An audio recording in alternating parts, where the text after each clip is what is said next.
In Exodus chapter 20, God gives Israel the 10 commandments. Egypt is where Israel was for 400 years.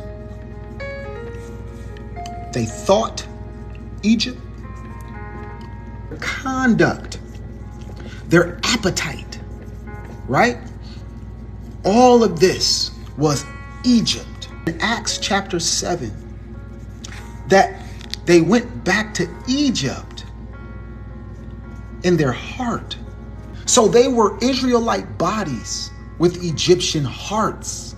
And God needed to put structure.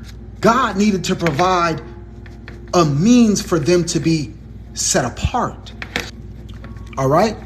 So God had to give them a list of what they should not be doing.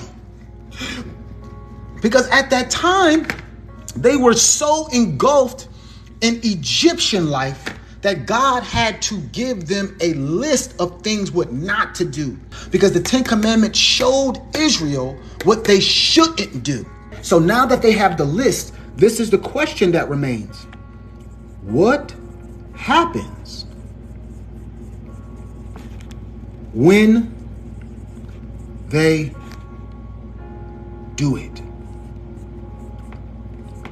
Which is why God had to allow for a book of the law. The civil law were the judgments. All right. So you killed another man. All right. Within the civil law, we have a judgment to deal with that. And that civil law satisfied man against man. But the civil law doesn't fix or rectify God and man.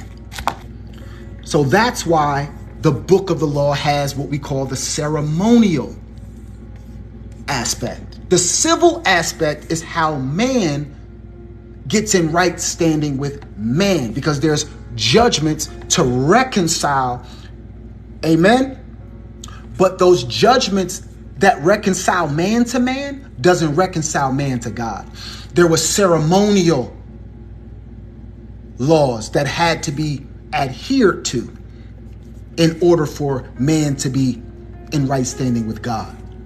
All right. And a part of those ceremonial laws, you had what? You had sacrifices, right? You had feasts, right?